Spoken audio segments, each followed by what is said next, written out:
Alright, greetings and salutations everybody. This is Rollinwolf coming back at you with episode number 11 with and that's the Let's Talk Daggerheart Beta 1.5.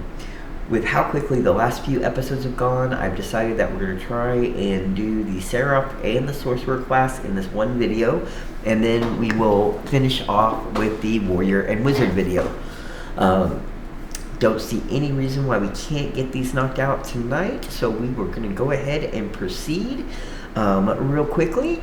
Let me do the copyright notice. This product was created using the Darrington Press Community Gaming License, the Illuminated Worlds Standard Resource Document, Darrington Press LLC, all rights reserved, Beta 1.5 rule set. The finished product will be out. It is due out in the spring of 2025, and we'll get all of our videos updated once we get the official finalized rules.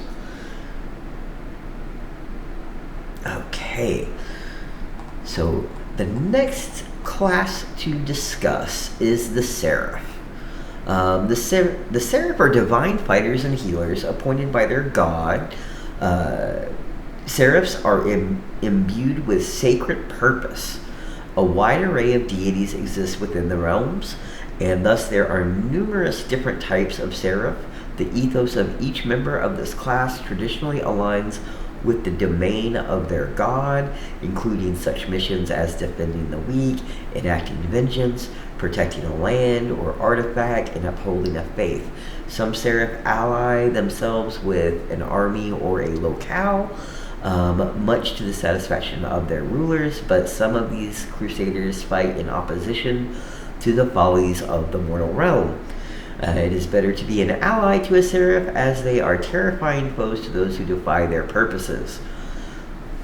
The domains of the Seraph are Splendor and Valor. Their starting evasion score is a 7. Their damage thresholds begin at Major of 8 and Severe of 16. Class items they have to choose from are a bundle of offerings or a sigil of your god. Seraph's Hope. Spend 3 hope and either re-roll a prayer die or refresh one of your used prayer dice. Which takes us directly to the class feature, which is the prayer dice.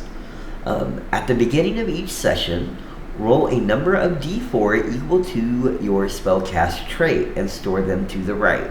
You can spend one or more of these dice at any time to aid yourself or an ally within far range. You can use the spent dice value to reduce any incoming damage or add to any roll result after the roll. Additionally, you can instead exchange the value for that many hope you can give to any other PC in range. Clear the dice at the end of each game session. So, not too bad, not too bad. Seraph subclasses. If you're creating a Seraph, you can choose either from the Winged Sentinel or the Divine Wielder in the beta rules. The Winged Sentinel is the first subclass we're going to look at. Winged Sentinel, here we go. Let's see. Play the Winged Sentinel if you want to take flight and strike hard for the sky. Spell casting trait is Strength. Foundation feature, you can fly. When flying, you may 1. Spend a hope to pick up and carry another willing creature that is approximately your size or smaller. Or 2, you can mark a stress to deal 1d8 additional damage on a successful attack. Specialization feature. Your supernatural visage strikes awe and fear. While in flight, you have advantage on presence rolls, and if that roll is a success with hope, you can remove a fear from the GM's fear pool instead of gaining hope. The mastery ability for Winged Sentinel. When you take this mastery, you can increase your severe damage threshold by +4. While in flight, your Winged Sentinel Foundation feature deals an extra 1d12 damage instead of 1d8. The second subclass available in the beta is the Divine Wielder. Play the Divine Wielder if you want to dominate the battlefield with a legendary weapon.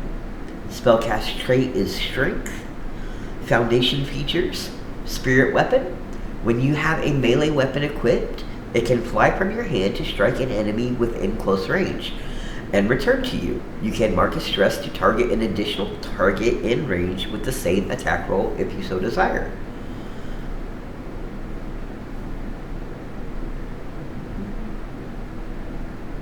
Yes. Okay. And then your second foundation feature is Sparing Touch. Once per long rest, use an action and touch a creature to clear 2 hit points or 2 stress from them. Specialization feature for the Divine Wielder: Devout. When you roll your prayer dice, you may roll an additional die and drop the lowest option. Additionally, your Sparing Touch feature can now be used 1 additional time per long rest. And then if you go all the way and Mastery of the Divine Wielder, you will gain the Mastery feature. When you roll damage for your spirit weapon, if any of your damage dice values match, you can roll an additional damage die for each match. These additional damage dice can't be used to match and add more dice. For example, if you roll 3 5s, you get to add 2 damage dice to your roll. But if those other dice match or make more pairs, they do not generate any extra pairs.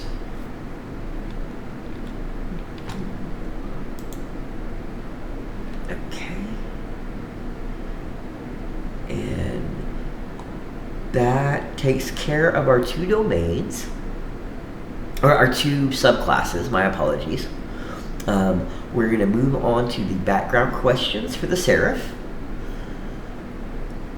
So your first option is: who is the god you have devoted yourself to, and in your moment of desperation, what incredible feat did they perform for you that made you indebted to them?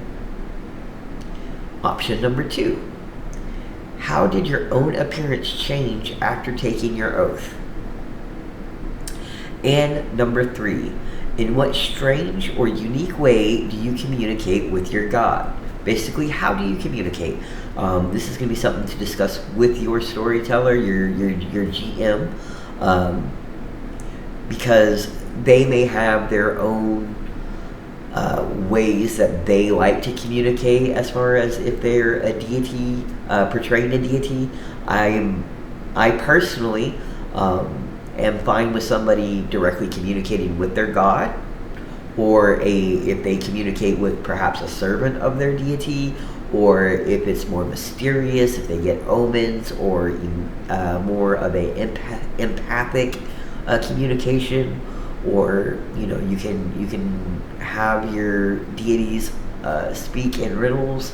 I think that your best bet is to go with some sort of communication, for sure.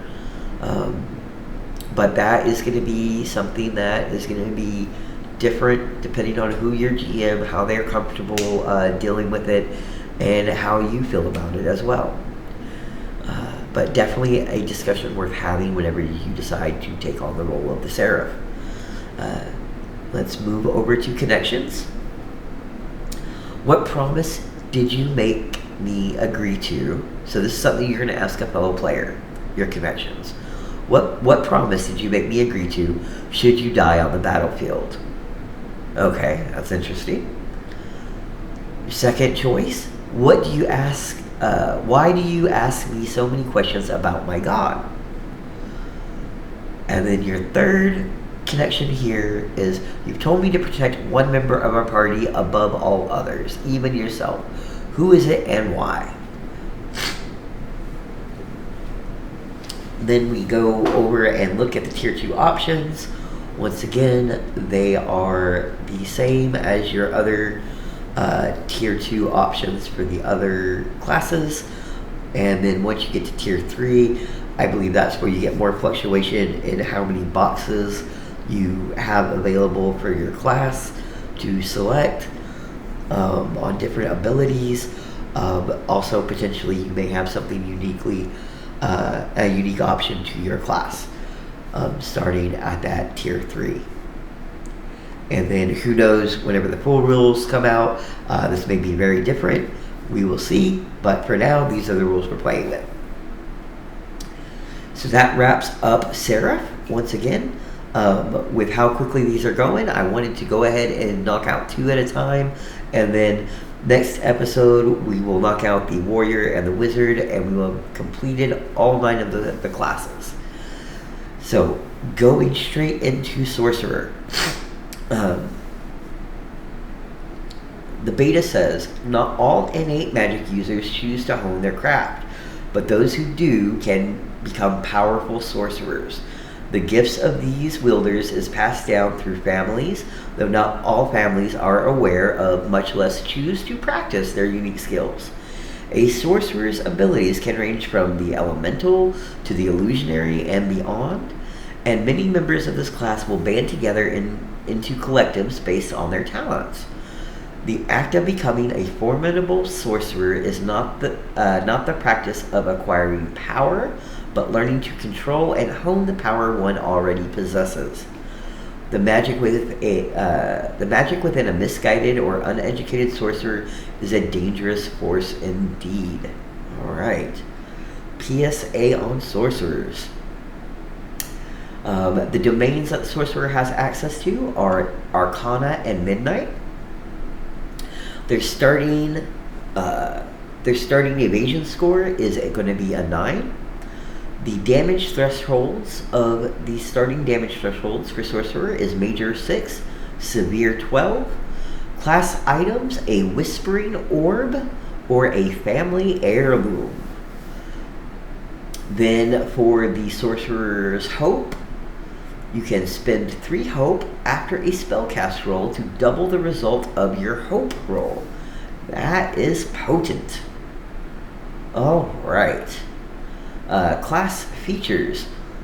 Number 1 is your arcane sense. You can sense the presence of magical people and objects when you're close to them.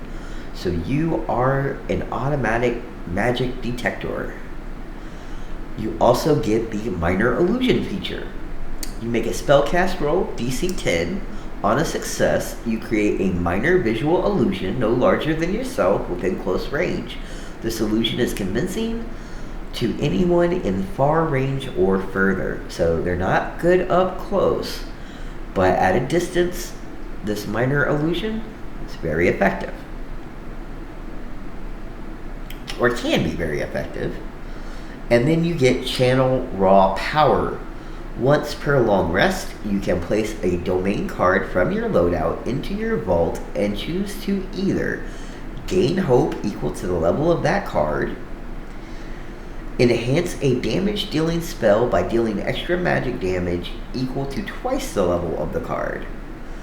During your next short rest, you can return this card to your hand without paying its recall cost.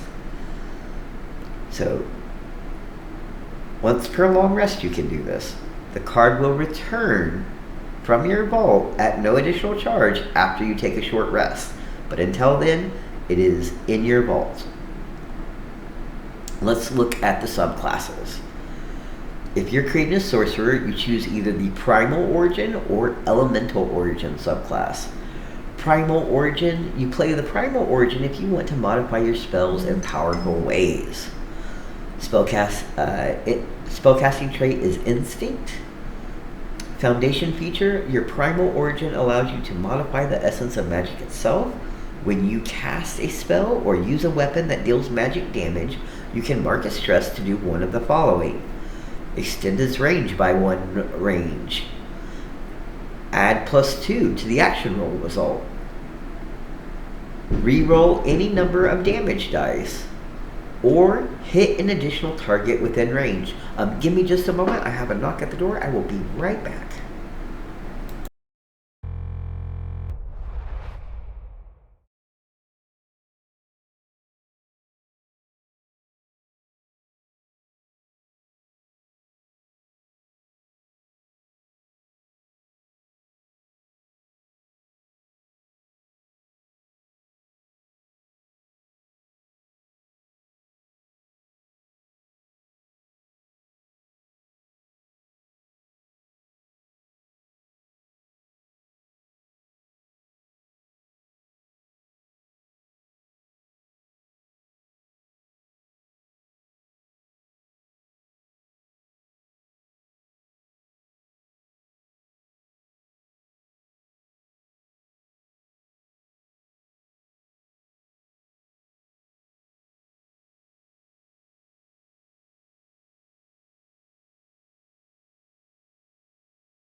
Alright, I do apologize. I am back. Try and get the... There we go. A little better. Alright. Do apologize. We were just discussing the foundation features for the Sorcerer Primal Origin subclass. Let me go over them one more time. So, when you your primal origin allows you to modify the essence of magic itself. When you cast a spell or use a weapon that deals magic damage, you can mark a stress to do one of the following: extend its reach by 1 range, add +2 to the action roll result, reroll any number of the damage dice, or hit an additional target within range. The specialization feature for the primal origin: you can enhance the magical practices of others with your essence. When you help an ally on a spellcast roll, the advantage die you roll is a D8 instead of a D6. After you help them make their spellcast roll, once per long rest, you can swap the values of their duality dice. So you, by your intrinsic nature and magic that's in you innately, can kind of mold the energy of fellow spellcasters. Very cool feature.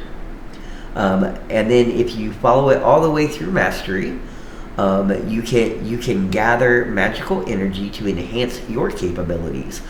You become charged after taking magic damage, or when you spend 2 hope to become charged.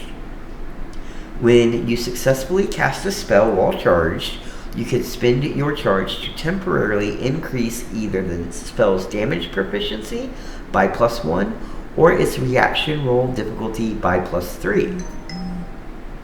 You stop being charged when you finish a long rest.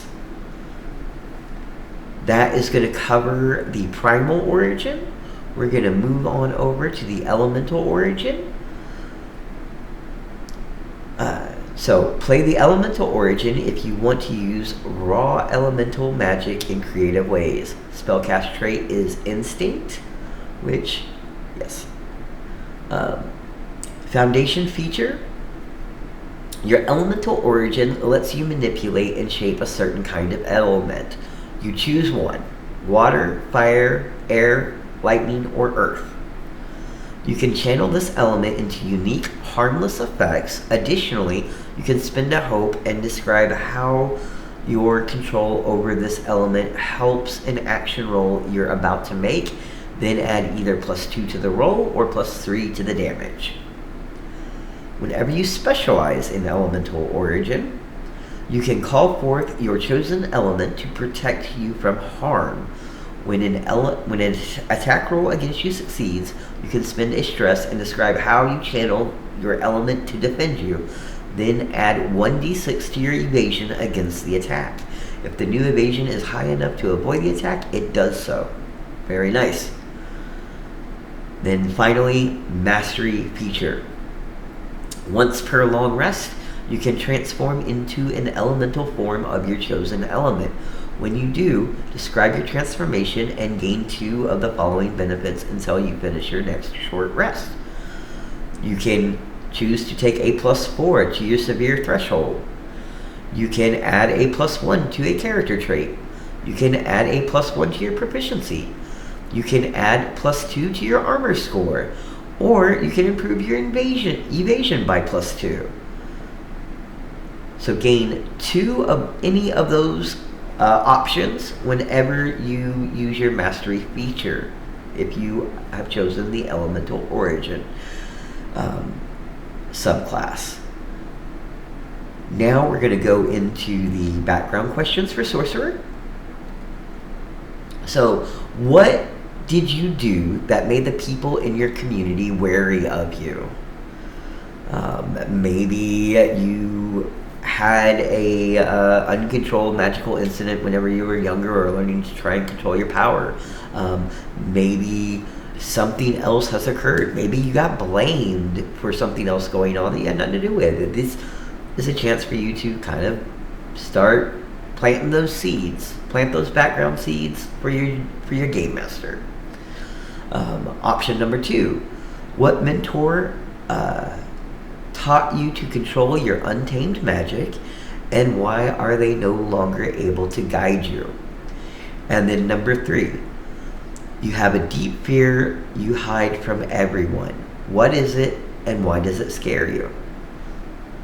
So those are your options that it gives you there in the background questions. You can answer those. You can make up your own.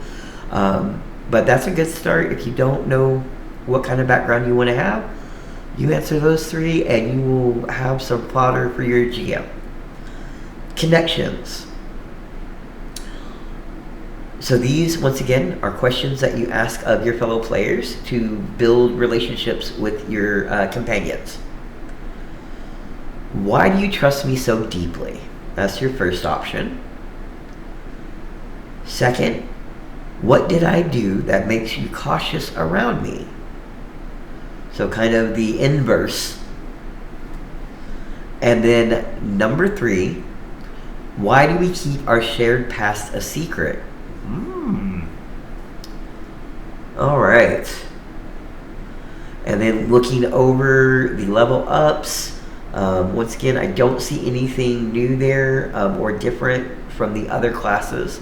And then in Tier 3 and Tier 4, I believe the differences primarily are the potential for where you get those extra boxes that you can select more than once. So that gives us the Seraph and the Sorcerer. We'll go ahead and wrap this one up. And we're going to take a bit of a longer break this time. We're going to do some dinner and take a little break. And then we will come back and wrap up the classes later this evening with the Warrior and Wizard episode 12. And we'll see if we do any more after that. We've got, I feel like, a lot of content out today. Once we get the Warrior and Wizards, we will have met our goal and gotten all of the classes done. So thank you for sticking with me.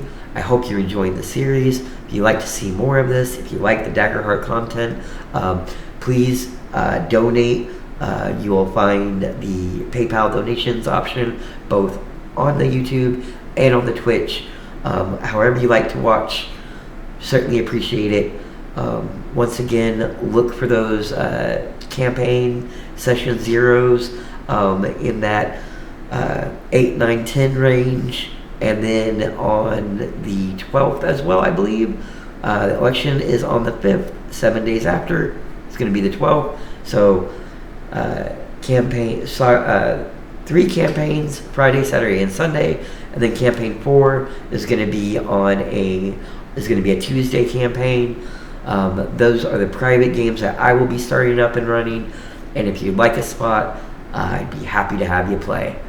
For now, this is Rollinwolf tuning out, and we will catch you next time. If you have the opportunity to make somebody's day a little better, please do so. Spread a little light, spread a little love, and have a good day.